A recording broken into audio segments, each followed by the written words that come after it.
제가 우선 26절부터 29절 읽어드리도록 하겠습니다. 너희가 다 믿음으로 말미암아 그리스도 예수 안에서 하나님의 아들이 되었으니 누구든지 그리스도와 합하기 위하여 세례를 받은 자는 그리스도로 옷 입었느니라.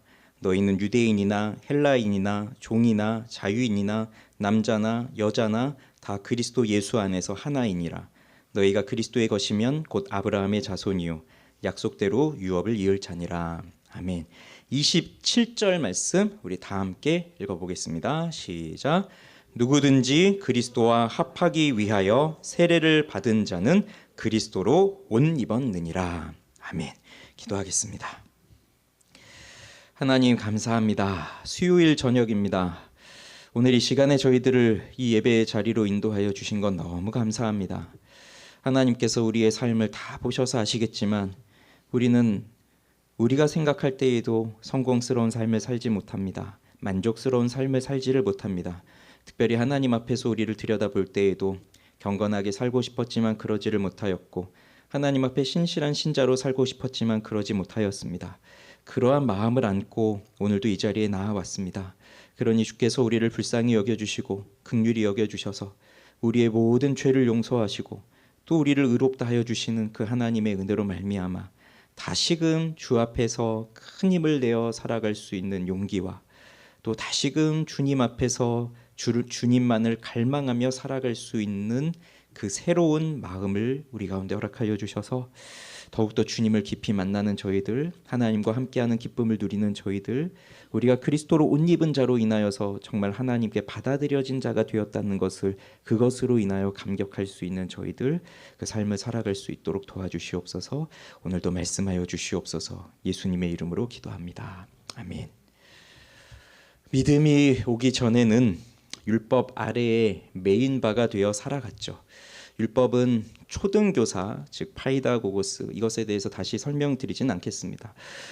이 율법이 초등교사가 되어서 우리를 그리스도께로 인도하는데, 그런데 그리스도께로 가기 전까지 이 율법이 마치 학교로 가야 되는데 학교 가기 싫어하는 그 어린아이를 회초리로 징계하면서 그 올바른 길로 가게 하듯이, 그렇게 율법은 우리를 그렇게 얽매이고 자유롭지 못하게 하고 그렇게 갇혀진 상태에서 또 그리스도께로 인도합니다.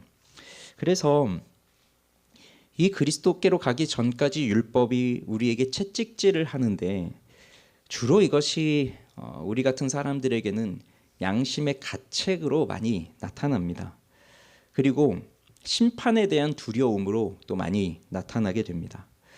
우리 많은 그리스도인들 중에 과연 얼마나 몇 명이나 자신이 지금 당장 죽더라도 천국에 들어갈 것이라고 하는 구원의 확신을 가지고서 기쁨으로 그 죽음을 맞이할 수 있는 사람이 과연 몇이나 될까요? 말을 안 해서 그렇지, 이런 내용들을 우리가 솔직하게 털어놓지 않아서 그렇지, 아마 많은 사람들이 여전히 죽음에 대한 두려움을 갖고 있고, 죽고 나면 지옥에 떨어질 것이라고 하는 두려움을 갖고 있고, 또 내가 이렇게 오래도록 교회도 다니고 신앙생활을 하고 있지만 아버지께서 나는 내가 너를 모른다, 나는 너를 모른다, 이렇게 말씀하실까봐 두려워하는 마음을 갖고 살아가는 사람들이 우리 그리스도인들 중에서도 많이 있습니다. 그래서 이것이 바로 그 율법 아래 놓여 살아가는 삶, 그 갇혀서 살아가는 삶, 자유가 없이 살아가는 삶, 양심의 가책 속에 사로잡혀 살아가는 삶, 죄책감에 눌려 살아가는 삶, 그런 삶이 되는 것이죠.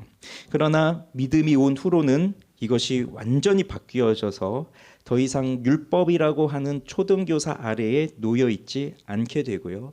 그런 다음 이런 변화들이 나타나는데, 오늘 읽은 26절부터 29절의 말씀을 보면 그리스도 예수 안에서 하나님의 아들이 된 것, 또 그리스도로 옷 입은 것, 그리스도 예수 안에서 하나가 되는 것, 약속대로 유업을 이을 자가 되는 것, 이러한 변화가 일어나게 됩니다. 지난 시간에는 그리스도 예수 안에서 하나님의 아들이 되었다는 것을 살펴보았고요. 오늘은 그리스도로 옷 입었다, 이 부분만 이제 살펴보려고 합니다. 그래서 이제 오늘 설교를 통해서 그리스도로 옷 입었다는 것이 무슨 뜻인가, 그리고 누가 그리스도로 옷 입을 수 있는가, 그리고 할례가 아니라 세례가 구원의 방법인가, 이런 부분들을 좀 생각해 보도록 하겠습니다. 자, 첫 번째로 그리스도로 옷 입었다는 것이 무슨 의미인가? 이것을 먼저 살펴보겠습니다. 그리스도로 옷 입었다라고 하는 것은 다음에 네 가지 특징을 말해주는데, 첫째는요, 그리스도로 옷 입었다는 것은 우리의 기본 정체성이 무엇인가 하는 것을 나타내 주는 겁니다. 즉, 옷은 우리의 정체성을 나타내 줍니다. 어떤 특정한 단체에 들어갈 때 가장 먼저 하는 것 중 하나가 옷을 맞추는 것입니다.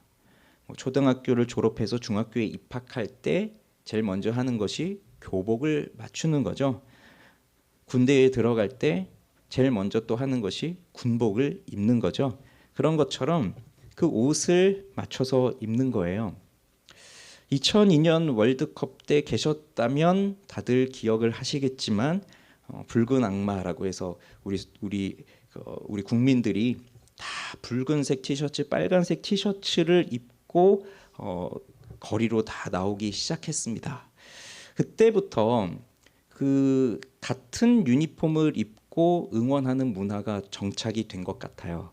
그래서 지금 우리나라를 응원한다 하면 기본적으로 빨간색 옷을 입고 또 자기가 좋아하는 팀이 있으면 그 팀의 유니폼을 또 사서 입고 또 내가 좋아하는 선수가 있으면 그 선수의 이름과 등번호를 마킹해서 또 그걸 입고 그러고 간다는 거죠. 그렇게 해서 같이 모여 있음으로 인해서 내 정체성은 이 팀을 응원하는 팬이다. 그거를 보여주는 거죠.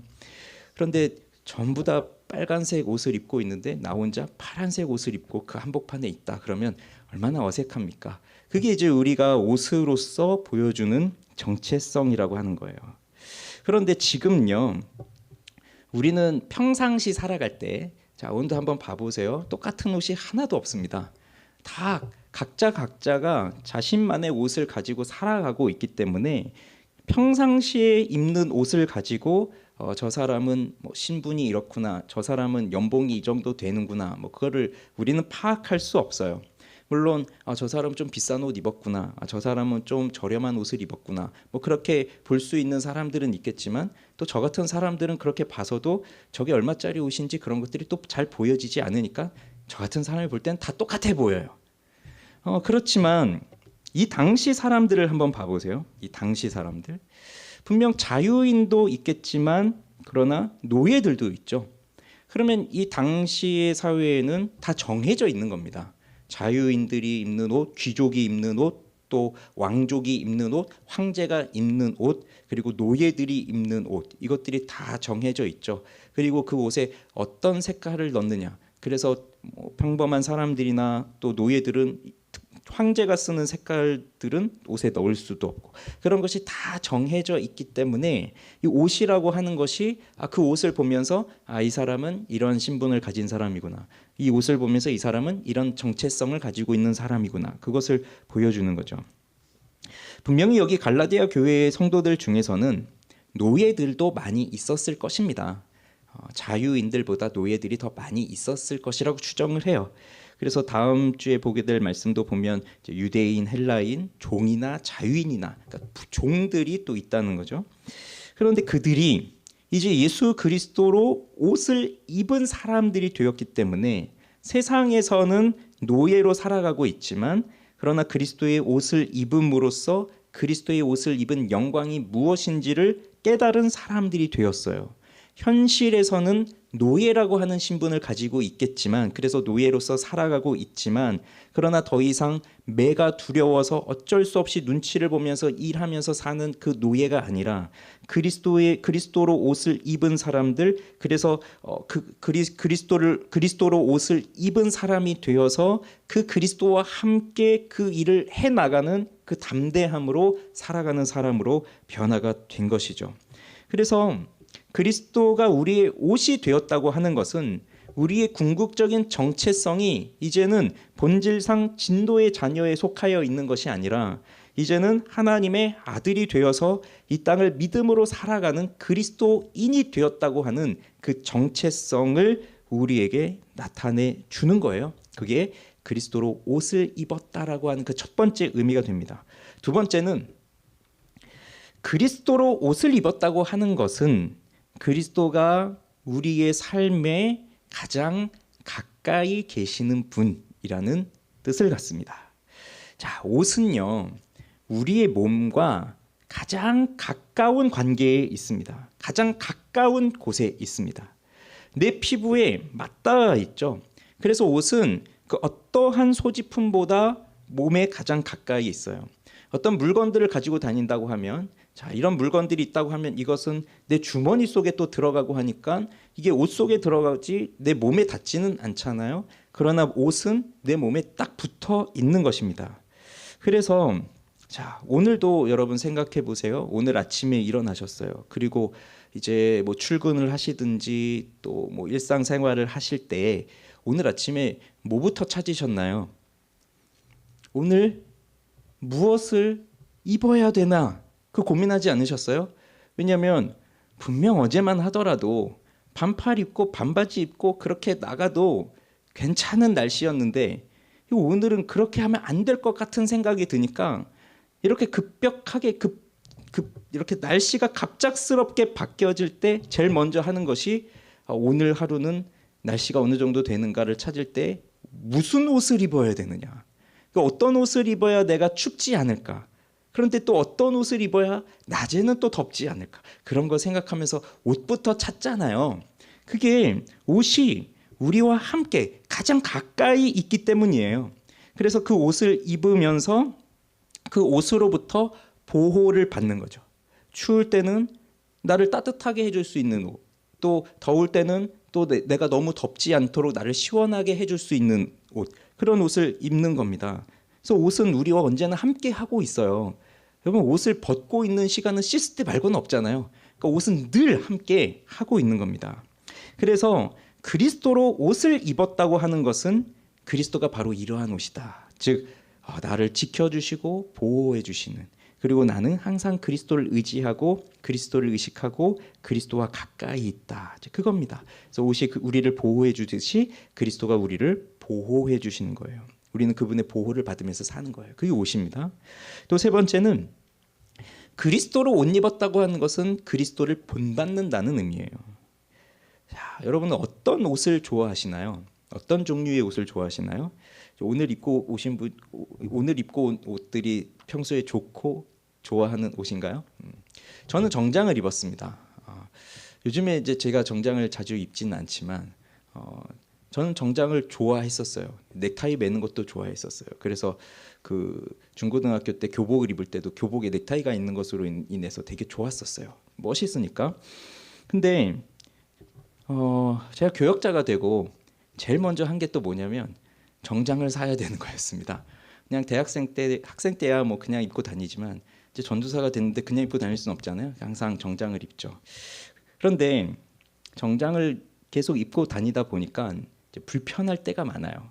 이상하게 이 옷은 추울 땐 이 옷을 입으면 더 춥고 더울 땐 이 옷을 입으면 더 덥고 그렇습니다.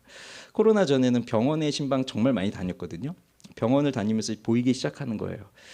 꼭 풀 정장을 하고 오는 남자들이 있어요. 넥타이까지 딱 매고. 그럼 이제 그들이 누군가 하는 걸 보니까 딱 두 종류로 나오더라고요. 첫 번째 교역자들, 그리고 또 하나는 약을 팔기 위해서 오신 영업사원들. 네, 그분들 말고는 병원에 올 때 이렇게 정장을 갖춰 입고 오지 않습니다. 그런데 생각해 보세요. 전도사 때 이렇게 정장을 맞춰서 입는데 그래도 우리 뭐 담임 목사님들은 주로 딱 정장을 입고 설교단 위에 서셔서 설교하실 때 주로 이렇게 입고 계신데 우리 전도사님들은 이렇게 입고 항상 뭘 하냐면 노동을 하죠. 육체적 노동을. 그래서 이게 저희는 그냥 우스갯소리로 이게 우리 작업복입니다. 이렇게 말하면서 일을 많이 해요. 이 옷 입고 무슨 무거운 짐도 옮기고 나르고 뭐 그러다 보면 그렇게 일을 하다 보면 바지가 찢어지기도 하고 뭐 그럽니다. 그러면 그런 옷에 비해서 반면에 만약에 고무줄에 달린 옷이다, 좀 펑퍼짐한 옷이다, 뭐 잘 찢어지지 않는다, 그런 옷이라면 편하겠죠. 그런데 보세요. 고무줄이 달려 있고 좀 편한 옷이라고 한다면 그러면 그런 옷도 그 옷으로서 가지고 있는 기능이 있겠지만 그런데 자 정장을 입었어요. 그러면은 이게 어떤 면에서는 불편할 수도 있지만, 그런데 그 맞춰진 옷에 우리 자신을 맞춰가야 되는 것이 또 필요해요. 이해가 되시죠? 그러니까 옷에, 우린 그렇잖아요. 이제 옷이 있으면 그 옷에 맞도록 내 몸을 맞추든지, 아니면 반대로 내 몸에 맞도록 옷을 바꾸든지 그래야 되잖아요. 그런데 그리스도가 옷이라고 한다면, 그럼 우리가 그리스도로 옷을 입어야 되는데, 그러면 그 옷에 맞게 우리를 바꿔가야지, 반대로 내 몸에 맞게 그리스도라고 하는 옷을 바꿔갈 수는 없잖아요. 내 몸에 맞도록 그리스도를 바꾸고, 또 그리스도가 정 안 맞으면 이제 그리스도라는 옷을 버리고 다른 옷을 찾아서 입고 그럴 수는 없는 거잖아요.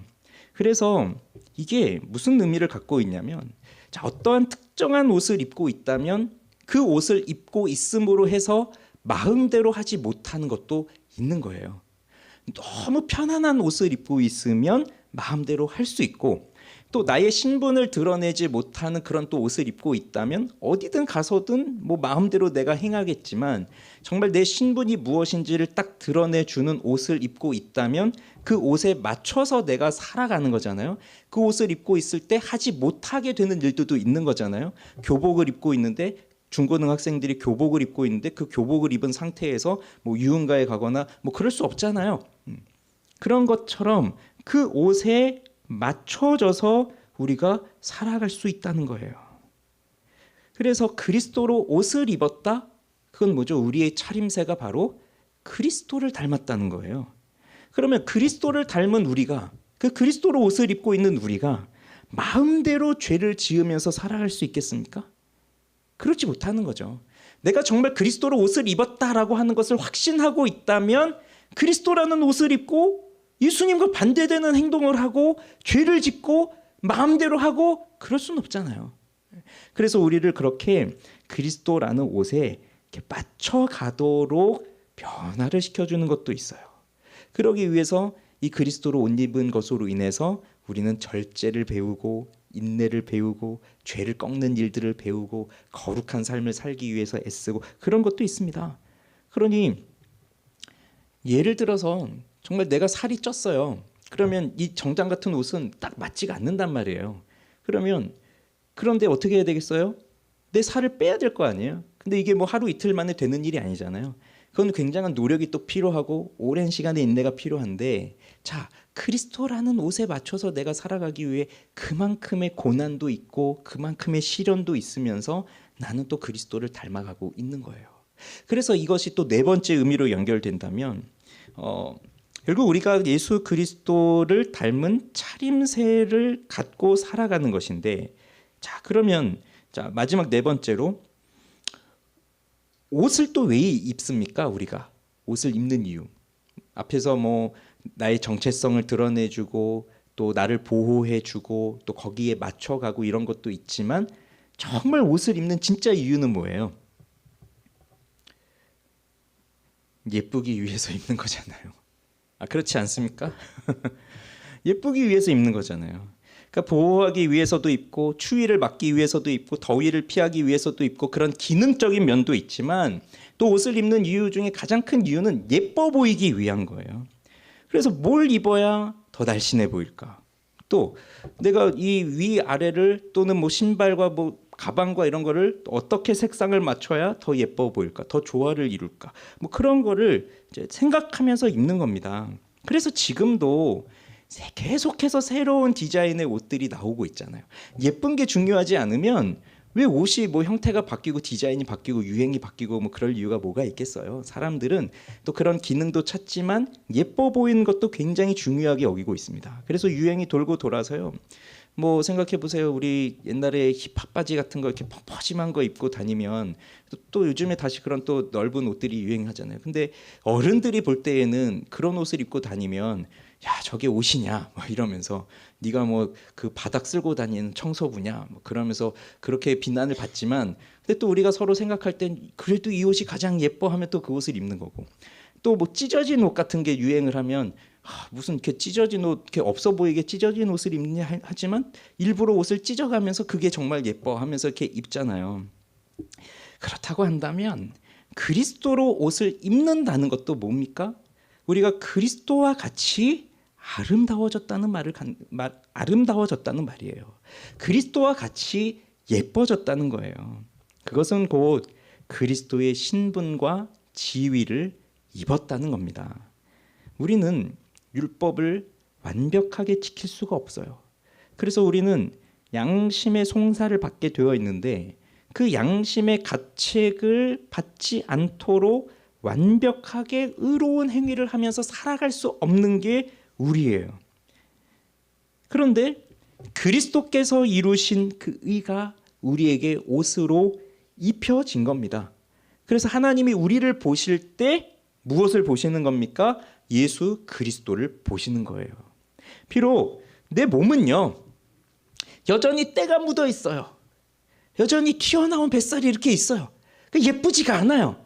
그런데 만약에 이 옷이 없다면 정말로 감추고 싶은데 그런 속속들이 다 드러나서 그렇게 부끄럽고 수치를 가지면서 살아갈 수밖에 없을 텐데, 그런데 그걸 다 가려주시려고 하나님께서는 그리스도께서 이루신 일을 우리에게 입혀주시고, 그래서 하나님 보실 땐 비록 우리는 이렇게 때도 있고 더럽고 또는 뚱뚱하고 뭐 예쁘지 않고 균형을 갖추지 못하고 그런 몸이라 할지라도 그리스도라고 하는 아주 예쁜 옷을 다 갖추고 입고 있으니까 하나님 보실 때는 우리를 아름답게 보신다는 말이죠. 그리스도로 옷 입었다는 것은 바로 그렇게 그리스도께서 이루신 의가 우리에게 전가되어짐으로써 하나님께서 그것을 보시고 우리를 의롭다고 아름답다고 여겨주시는 거예요. 그런 의미가 이 그리스도로 옷 입었다고 하는 것에 있는 겁니다. 그런데 이제 두 번째로, 누가 그리스도로 옷을 입은 사람들일까요? 누가 그리스도로 옷을 입은 사람들일까요? 자, 오늘 본문에 보면 이렇게 말하죠. 누구든지 그리스도와 합하기 위하여 세례를 받은 자는 그리스도로 옷 입었느니라. 그러면 그리스도로 옷 입은 사람들은 누구입니까? 세례를 받은 자예요. 그런데 세례를 받은 자 앞에 우리 성경에는 그리스도와 합하기 위하여라고 되어 있습니다. 자, 이 그리스도와 합하기 위하여라고 하는 말은 헬라어 성경에 보면 에이스 크리스톤이라고 하는 그 짧은 단어예요. 에이스라고 하는 전치사와 그리스도가 붙은 거, 이게 영어로 하면 into Christ인데 이거를 그냥 직역하면 그리스도 속으로, 그리스도 안으로, 이 말이에요. 근데 이제 우리 성경에는 그것을 그리스도와 합하기 위하여 이런 식으로 이제 번역을 해놓은 겁니다. 근데 실제 그냥 보면 그리스도 속으로, 그리스도 안으로, 그리스도 안에 세례를 받은 자는 그리스도로 옷 입은 자다, 이런 의미거든요. 여러분, 그 세례를 줄 때 보통 세례를 줄 때 집례자가 내가 예수를 믿는 자 누구누구에게 성부와 성자와 성령의 이름으로 세례를 주노라, 보통 이렇게 말을 하지만 또 성부와 성자와 성령의 이름 속으로 세례를 주노라, 또는 성부와 성자와 성령의 이름 안으로 세례를 주노라, 이렇게 하는 것도 아마 들어보신 분은 계실 거예요. 그것이 마태복음 28장에 보면 말씀하시잖아요. 그 아버지와 아들과 성령의 이름으로 세례를 주라, 그렇게 명령하셨을 때 바로 여기에 그 성령의 이름으로라고 할 때 그 이름으로가 여기 에이스 호노마예요. 그래서 이름 속으로, 이름 안으로, 그런 의미를 갖고 있는 거예요. 그래서 어떤 목사님들은 실제로 그렇게 세례식을 할 때에 정말 그대로 직역을 해서 이름 속으로 또는 이름 안으로 이렇게 이제 세례식을 하시는 분들도 계십니다. 그 의미가 뭐냐면 아버지와 아들과 성령의 이름 안으로 그렇게 세례를 받는다고 하는 것은 즉 그 이름 안에 들어온다는 거잖아요. 그래서 그것이 그리스도와 하나가 된다는 거예요. 성부와 성자와 성령의 그 이름 안으로, 그 성부 성자 성령 안에서 하나가 된다는 거예요. 그러니 오늘 번역을 그리스도와 합하기 위하여 이제 그렇게 말을 한 것이고, 그게 곧 그리스도와 연합된 것을 이제 말하는 거죠. 그러면 그렇게 그리스도 속으로, 그리스도 안으로 그렇게 그리스도와 하나가 되기 위하여 세례를 받은 자가 옷 입는 자인데, 그럼 이제 누가 세례를 받을 수 있을까요? 세례라고 하는 것이 뭡니까? 세례라고 하는 것은 이런 의미가 있는 겁니다. 그리스도께 접붙임을 받은 성도가 하나님의 자녀로서 몸된 교회에 입교하는 표징이에요. 세례라고 하는 것은. 그래서 예수님께서 부활하신 후에 그렇게 승천하실 때에 세례를 베풀라고 명령을 하셨고, 그것도 모든 족속으로 제자를 삼아 아버지와 아들과 성령의 이름으로 세례를 주라고 명령하셨고, 그래서 믿음으로 하나님과 새로운 관계를 갖는 사람들은 이 세례를 통해서 그 하나님 안에서 하나가 되었다는 것을, 그리스도 안에서 하나가 되었다는 것을 이제 말해주는 것이 세례인데, 세례를 무엇으로 베풉니까? 물이죠. 물. 그래서 이 세례가 가지고 있는 의미는 그 물로 베푸는 세례를 생각해 볼 때 물이 가지고 있는 용도가 있잖아요. 물로 무엇을 합니까? 물로 씻는 거죠. 그래서 세례가 갖는 첫 번째 의미는 씻는 거예요. 죄를 씻는 거예요. 그래서 죄 사함의 표, 정결함의 표, 그게 세례가 되는 것이고, 그렇게 세례를 받는 자들은 또 누구냐면 성령으로 거듭난 자인데, 그래서 세례를 받았다는 것은 거듭났다는 것을 또 나타내는 것이고, 그리고 그렇게 세례를 받는 자들은 그리스도와 하나가 되었다는 것, 그리스도와 연합되었다는 것, 그것을 말해주는 것이 세례예요. 근데 여기서 중요한 건 뭐냐면 순서입니다. 순서. 이 세례가, 당신은 예수 그리스도를 믿는 자로서 세례를 받아서 당신은 이제 이 세례를 통해서 정결함을 받았습니다. 또 그 거듭남을 받았습니다. 그리고 그리스도와 연합하게 되었습니다. 그리스도와 하나가 되었습니다. 그것을 세례로서 보여주었습니다. 라고 할 때에 이 순서가 무엇이 중요합니까? 자, 누가 세례를 받는 겁니까? 생각해 보세요. 내가 이 세례를 받음으로써 내 죄가 씻겨지고, 이 세례를 받음으로써 내가 거듭나지고, 이 세례를 받음으로써 내가 예수 그리스도와 하나가 되는 것입니까? 아니면 내가 이미 예수 그리스도를 믿음으로써 내 죄를 용서함 받았고, 내가 이미 거듭났기 때문에 예수님을 믿게 되었고, 그리고 내가 믿기 때문에 그리스도와 연합되어 있는 사람이 세례를 받는 것입니까? 순서가 무엇입니까? 무엇이 맞는 순서입니까? 세례를 받아야 죄 용서함 받고 거듭나지고 그리스도와 연합이 됩니까? 아니면 먼저 거듭나서 예수를 믿고 거듭나고 정결해지고 그리스도와 하나가 된 사람들이 세례를 받는 겁니까? 우리 많은 사람들이 이 순서에 있어서 혼동하는 경우들이 있어요. 그건 이제 카톨릭에서 말하고 있는 그런 세례의 의미들이 좀 이렇게 혼합되다 보니까 마치 세례를 받지 않으면 구원을 받을 수 없는 것 같은 그런 생각들을 하지만, 그러나 중요한 건 뭐냐면 누구에게 세례를 베푸느냐? 바로 거듭나서 예수 그리스도 안에서 자신의 죄를 회개하고 그 죄 사함을 받은 그 사람들, 그리스도와 이미 연합되어 있는 그 사람들이 세례를 받는 거예요. 세례를 받음으로써 죄 용서함을 받고, 세례를 받음으로써 거듭나지고, 세례를 받음으로써 그리스도와 하나가 되는 것이 아니라 이미 그렇게 예수를 믿음으로 정결하게 된 사람, 죄 용서함 받은 사람, 그리스도와 하나가 된 사람들이 세례를 받는 거예요.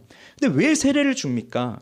이 사람이 정말로 예수를 믿는지, 이 사람의 신앙이 무엇인지, 이 사람이 교회에 와서 교회의 한 사람의 성도로, 한 사람의 신자로 살아가도 되는 것인지, 이 사람의 신앙이 도대체 무엇을 고백하고 있는지 그거를 모르잖아요. 평소에는 그 사람이 어떤 생각을 갖고 사는지도 모르고 그 사람의 신앙의 배경이 무엇인지도 몰라요.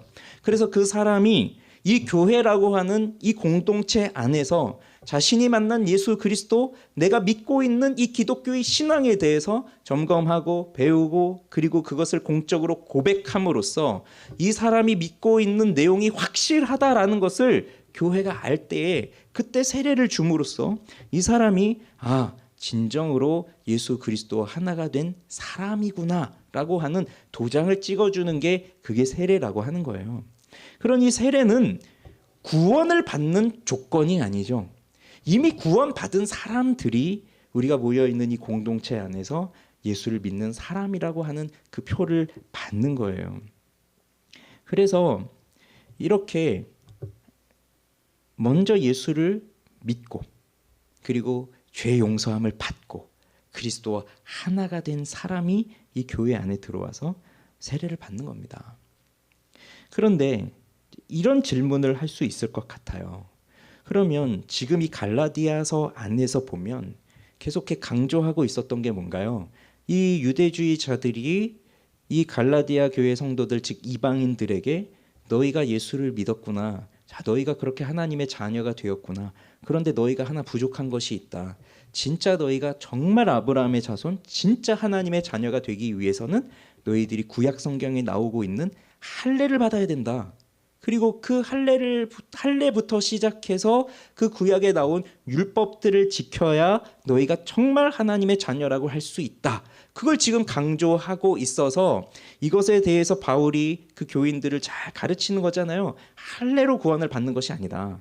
할례는 이미 끝났다. 이제 그걸 말해주고 있는데, 그럼 여기서 생기는 질문은 뭐냐면, 여기 세례라고 하는 말을 바울이 썼어요. 그러면 할례를 받음으로써 구원받는 것이 아니고 이제 세례를 받아야만 구원을 받는 것인가? 세례를 받아야만 이제 하나님의 자손이 되는 것인가? 그럼 이제 할례에서 세례로 바뀐 것인가? 그런 생각을 할 수 있습니다. 예전에 제가 아는 친구 중에 하나가 이제 예수를 믿기 시작했고요. 교회를 왔어요. 그러면서 교회를 열심히 다니기 시작했습니다. 그럼 이제 때가 되면 학습을 받고 세례를 받아야 되잖아요. 분명히 예수를 믿는다고 고백도 하고 삶도 바뀌었고 예수 믿는 것이 확실해요. 그런데 세례 받기를 거부해요. 계속. 이유가 뭐냐면 여기 이 사람들이 자신들이 할례를 받고 율법을 지키는 것으로 인해서 내가 이 할례를 받았기 때문에 율법을 지켰기 때문에 내가 구원받았다 이렇게 생각하는 것처럼 내가 세례를 받으면 이제 내가 세례를 받았기 때문에 내가 구원을 받았습니다 이렇게 생각할 유혹이 오니까 아예 그걸 차단하기 위해서 나는 세례를 받지 않겠습니다. 그럼 세례를 안 받는 거예요. 그건 어떻습니까? 근데 그것도 올바른 건 아니죠. 왜냐하면 예수님이 명하셨단 말이에요. 세례를 받으라, 세례를 베풀라. 그러니까 여기서 혼동이 있는 거예요. 즉 이 사람들이 할례라고 하는 그 율법적 행위라고 하는 것, 그것을 통해서 그것이 자신의 의가 돼서 내가 이걸 행위를 지켰기 때문에 처음에는 믿음으로 구원받았지만 그렇게 율법을 지키는 행위가 들어오면 내가 나도 모르게 그 행위로 인해서 내가 구원을 받는다고 생각하는 것 때문에 세례라고 하는 것도 이런 의미로 주어진 것이 아닌데 내가 세례를 받았기 때문에 내가 구원을 받는다. 그런 생각이 들어오니까 아예 그거를 이제 차단을 해버리는 거죠. 근데 그것도 잘못된 거죠. 그래서 이 사람도 나중에는 이제 세례를 받았어요. 이제 이해를 하고. 근데 왜 이렇게 오는 겁니까? 왜 이런 혼란들이 오는 걸까요? 물론 성례의 형태는 바뀌었습니다. 구약의 성례가 할례와 유월절로 주어졌고 신약에 와서는 이제는 세례와 성찬으로 바뀌어졌죠. 이제 더 이상 할례가 없어요. 이젠 세례로 바뀌었고 유월절이 아니라 성찬이라는 것으로 바뀌었는데, 자 그런데 시대가 바뀌었으니까 이제는 세례를 받아야 된다. 할례가 필요 없다. 세례를 받아야 된다. 세례를 받지 않으면 천국에 갈 수 없다. 자, 이런 것들 가끔 보면요, 세례를 받지 않은 것으로 인해서 두려워하는 사람들이 있어요. 즉 부모님이라든지 뭐 이런 분들이 계속 전도를 했어요. 나중에 믿었어요. 근데 언제 믿었냐면 병원에 계실 때 이제 중환자실에 계신 거예요. 병실에 계신 거예요. 그래서 복음을 전해서 예수를 믿었어요. 그러면서 그분들이 가장 또 마지막으로 또 갖는 소원 중에 하나가 세례를 받으시는 거예요. 그 병상에 계신 그 부모님이 세례를 받으시는 거예요. 그래서 요청을 하는 거죠. 병상 세례를 요청을 하는 거예요. 근데 물론 좋은 겁니다. 예수 그리스도를 믿는 것으로 인해서 또 세례를 받는다고 하는 것은 이제 공동체 안에서 정말 신앙을 고백하고 또 교회 안에서도 그의 믿음을 이제 인정하고 정말 하나님 안에서 그리스도 안에서 하나가 되었다는 것을 나타내 주는 것이기 때문에 굉장히 중요하고 또 하면 좋죠. 그런데 그런 요청을 할 때 또 이렇게 밑에 깔려 있는 건 뭐냐면 우리 아버님이 또는 우리 어머니가 이렇게 세례를 받아야만 확실하게 천국에 갈 텐데 이런 생각을 하고 있는 거예요. 그 두려움이 있는 거예요. 카톨릭에서 말하는 그 세례를 받아야만 또 의가 주입되고 그러면서 또 하나님께 가고 이런 생각들이 은연중에 우리 그리스도인들 가운데에도 있기 때문에 세례를 받지 않으면 구원에 갈 수 없구나 이런 생각들을 하는 거죠. 그래서 다시 한번 이 순서가 너무 중요하다. 그렇지만 세례는 우리의 구원의 조건이 아니다. 그럼 결론적으로 무엇입니까?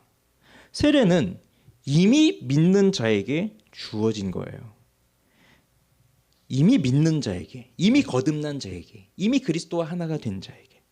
그래서 세례를 받았느냐 받지 않았느냐 그 행위 때문에 천국에 가야 될 사람이 지옥으로 떨어지고 지옥에 가야 될 사람이 천국으로 가고 그런 것은 아니라는 거죠. 그래서 결론은 이 세례는 이미 믿는 자에게 주어진 것이기 때문에 즉 그리스도로 옷 입는 자는 그리스도와 합하기 위하여 즉 그리스도 속으로 그리스도 안으로 들어가기 위하여 그 세례를 받은 자 즉 그리스도와 연합한 자 즉 예수 그리스도를 믿는 자 그 믿는 자를 뜻하는 거예요.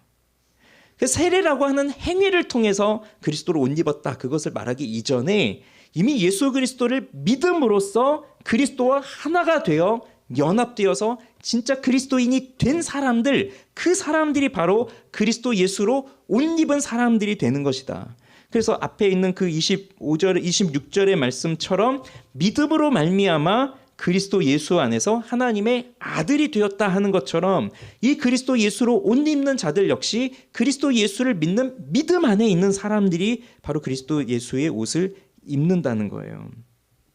그래서 믿음으로 말미암아 그리스도 예수 안에서 하나님의 아들이 된 자. 그렇게 예수를 믿어 하나님의 아들이 된 자는 그리스도 예수로 옷 입어 우리의 정체성이 그리스도인이라고 하는 것을 확실하게 보여주고 우리가 그리스도와 함께 가까이 있다는 것을 보여주고 그리고 우리가 그리스도를 본받으면서 그리스도가 가지신 지위와 신분을 받아서 의롭다 함을 받는 그러한 사람들이 바로 예수 그리스도를 믿는 사람들이라고 하는 것이죠. 그러면 우리가 좀 한 두 가지 정도를 적용하고 맞춰볼게요. 자, 여러분은 그리스도로 옷 입으셨습니까? 여러분은 그리스도로 옷 입은 사람들입니까? 그래서 그리스도 예수로 정말 나의 정체성은 그리스도인이고 그리스도와 함께 있고 또 그리스도를 본받고 그리스도의 그 의가 나의 것이라고 하는 것을 확실히 믿는 사람들입니까? 그러면 우리는 어떻게 해서 이 그리스도로 옷을 입는 사람들이 되었을까요? 무엇 때문일까요? 우리가 그 옷을 입기 위해서 우리의 노력 때문이었습니까? 우리가 그 옷을 입기 위해서 우리 스스로 정말 힘을 다했기 때문입니까? 그것이 아니라 그리스도의 희생 때문이었죠. 최초의 인간들이 즉 아담과 하와가 죄를 범하게 되면서 즉 선악과를 먹게 되면서 그들이 그 선악과를 먹고 나서 가장 먼저 깨달은 것이 있습니다. 그들은 왜 선악과를 먹었죠? 내가 이것을 먹으면 하나님과 같이 될 것이다. 선악을 아는 일에 하나님과 같이 될 것이다. 그래서 그것을 먹었습니다. 그러면 그들이 바라는 대로 되었다면 그 선악과를 먹고 나서 그들의 눈이 밝아져서 선악을 아는 일이 정말 하나님처럼 되어야 되잖아요. 그러나 그들이 딱 먹고 났을 때 정말 그들의 눈이 밝아졌는데 그들이 알게 된 것, 그들이 깨닫게 된 것은 내가 벗었구나 하는 걸 깨달은 거예요. 그런데 죄짓기 이전에는 그 아담과 하와가 두 사람이 벌거벗었으나 부끄러워하지 않았다고 기록되어 있습니다. 그 말은 무엇이겠어요? 부끄럽지 않았다는 것은 그 무엇도 거리끼는 것이나 또 숨겨야 되는 것이나 또 감춰야 되는 것이 없다는 거예요. 죄를 짓지 않았기 때문에 죄가 없기 때문에 감출 것도 없는 거고요. 무엇이 나로 하여금 거리끼게 하는 것도 없다는 거예요. 그런데 죄를 범하게 되니까 그 순간에 들어온 게 뭐냐면 나를 감춰야 될 일이 생긴 거예요.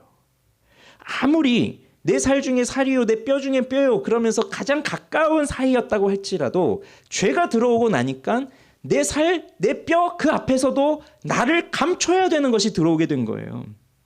그래서 이 사람들이 제일 먼저 한 게 뭡니까? 자기들이 벗은 것을 알고 무화과 나무 잎을 엮어서 치마로 삼았죠. 그렇게 가렸죠. 그러니까 부끄러움과 수치는 뭔가 가려야 되는 것, 뭔가 거리끼는 것이 생겼다는 겁니다. 서로를 향해서 숨기고 싶은 것이 생겼다는 겁니다. 내 마음이 들켜서는 안 돼. 그런 것이 생긴 거예요. 우리가 살면서 그런 거 얼마나 많습니까? 우리가 다 교회 안에서 모여 있지만 또 교회 안에서 모임도 하고 소그룹도 하고 서로 또 삶을 나누고 그렇게 하지만 우리가 모든 것을 다 말하고 모든 것을 다 드러내고 그러진 않잖아요. 다 계산한단 말이에요. 이 정도는 내가 말을 해도 돼. 근데 이건 내가 말하면 안 돼. 이건 정말 들키면 안 돼. 이것들이 교회 공동체 안에도 있지만 이건 또 가족들 사이에도 있는 거예요. 이건 내 남편이 알면 안 돼. 이건 내 아이들이 알면 안 돼. 이건 내 부모가 알아서는 안 되는 일이야. 늘 우리는 숨기고 감춰야 되는 것들이 많아요. 그것이 바로 죄가 가지고 온 우리의 결과들이에요. 무언가를 숨겨야만 됩니다. 자유롭지 못한 거예요. 거리끼는 것들이 있는 거예요. 그래서 그걸 가리기 위해서 인간들이 했던 게 뭐냐면 옷을 만들어 입은 거예요. 그러니까 옷이라고 하는 의미가 상징적으로 보면 내가 숨겨야 할 수치, 내가 정말 들키고 싶지 않은 그 나의 은밀한 죄들, 이런 걸 감추기 위해서 옷을 입은 거예요.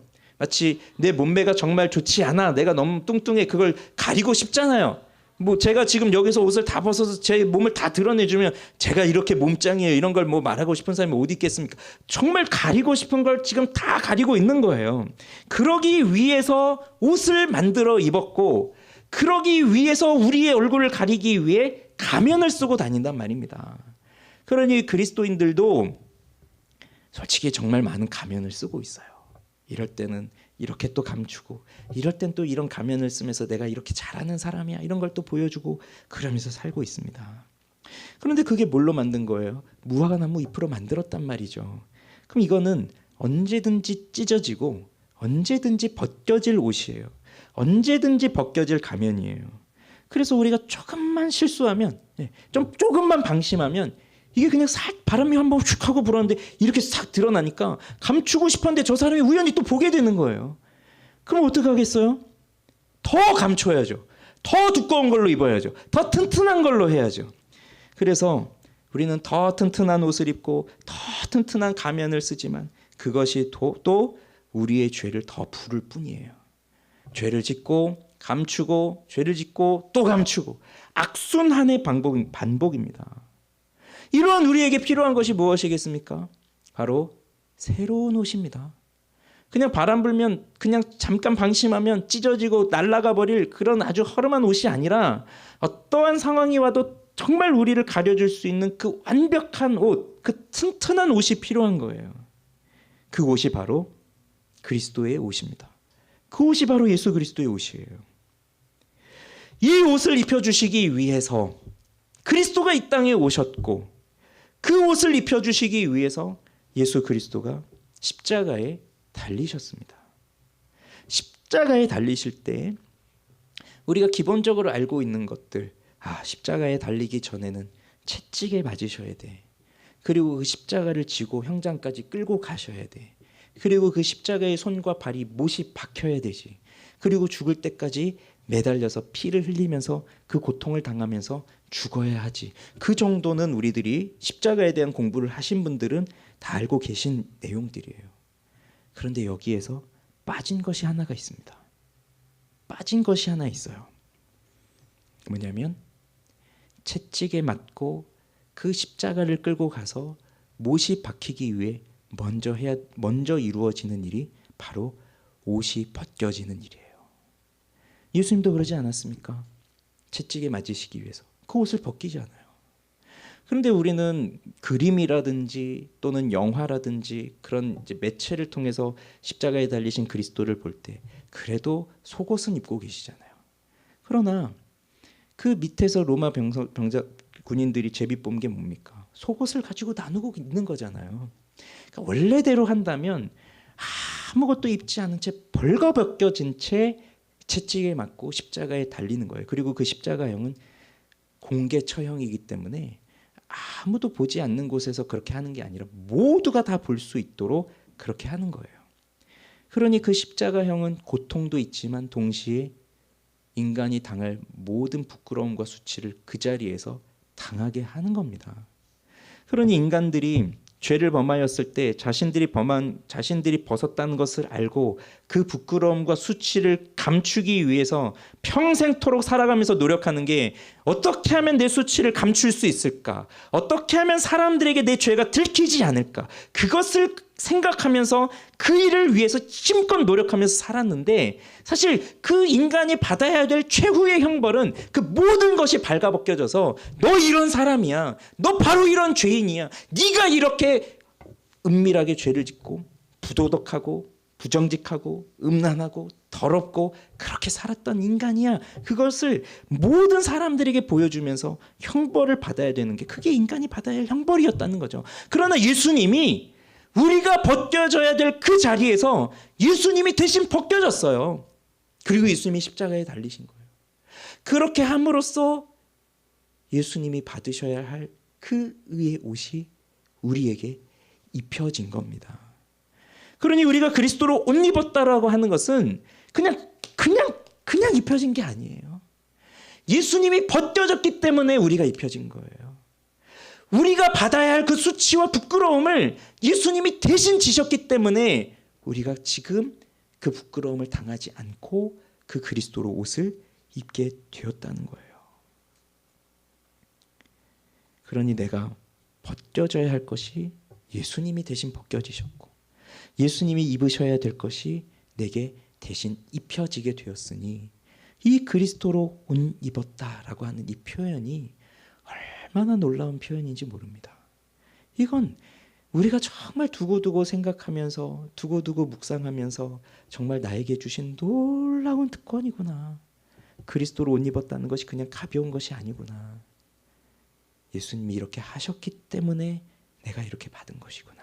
그 생각을 해야 돼요. 그래서 그리스도로 옷 입었다. 이거 가볍게 생각하지 마십시오.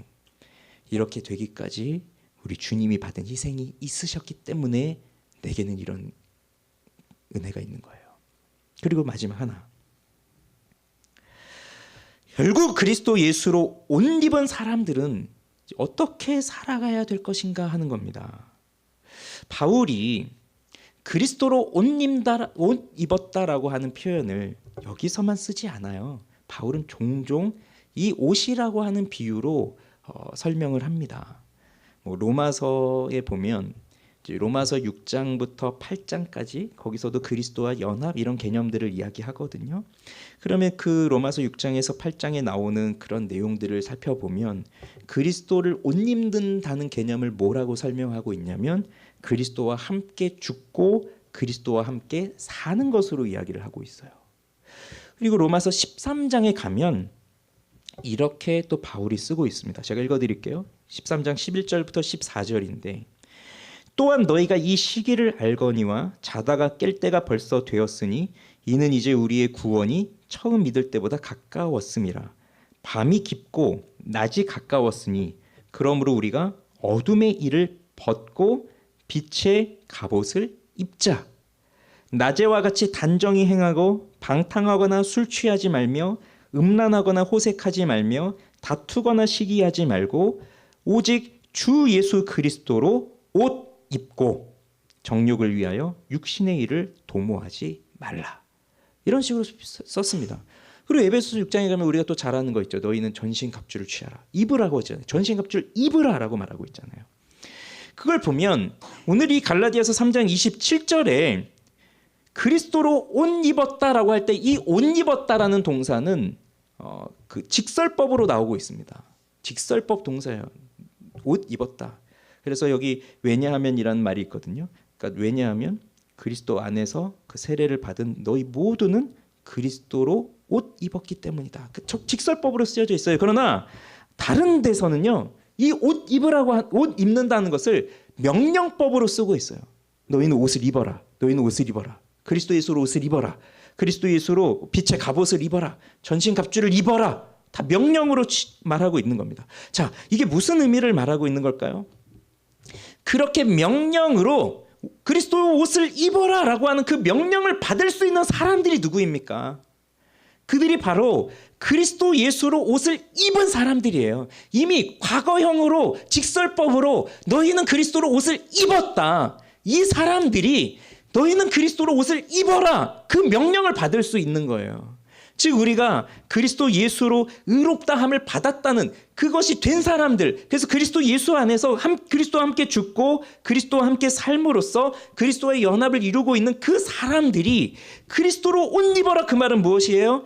너희는 바로 너희 정체성이 그리스도로 옷 입은 사람들이니까 이 음란하고 방탕하고 이런 세상 속에서 살아갈 때에 어두의 일을 다 벗어버리고 너희는 그리스도로 옷 입고 정욕을 위해서 살지 말아라. 즉 너희는 그리스도인으로서 올바르게 살아가라. 그것이 주어진 겁니다. 그래서 우리가 그리스도로 옷 입었습니까? 그렇다고 한다면 우리는 어떻게 살아야 되는 것입니까? 그리스도로 옷을 입으며 살아가야 된다는 거예요.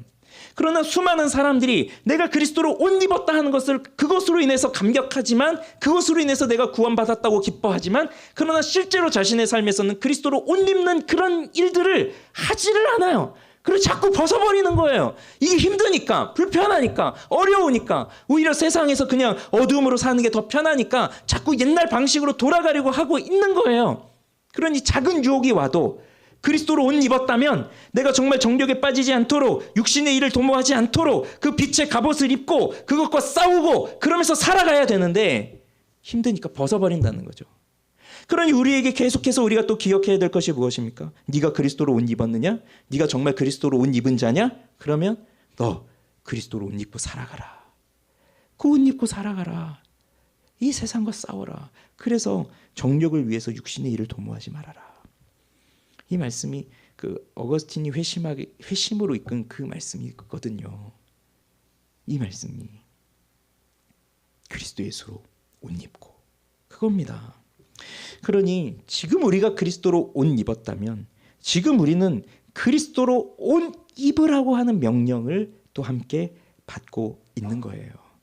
그 말은 곧 우리가 이 세상에서 어떻게 살아가야 되느냐 그 문제까지도 우리에게 주어져 있다는 것입니다. 그러니 여러분 그리스도로 옷 입었다면 그리스도로 옷 입는 삶을 살아가시기를 바랍니다. 그래서 우리에게 주어지는 많은 고난 또 죄의 유혹 세상의 조롱 이런 것들이 쉴 새 없이 우리 가운데 들어온다 할지라도 우리가 그리스도로 단단하게 옷을 입고 그것들과 더불어 싸워서 이기면서 그렇게 살아가기를 바랍니다. 이것이 바로 그리스도께서 자신의 모든 것을 다 버리시고 우리에게 이 그리스도로 옷 입혀 주시고자 하셨던 그 속에 담겨져 있던 하나님의 큰 뜻이었고 우리를 구원의 자리로 이끌어 주셨던 하나님의 큰 뜻이었던 거예요. 그 뜻을 이루어 드리며 살아가는 우리 모두가 되기를 바랍니다. 우리 기도하겠습니다.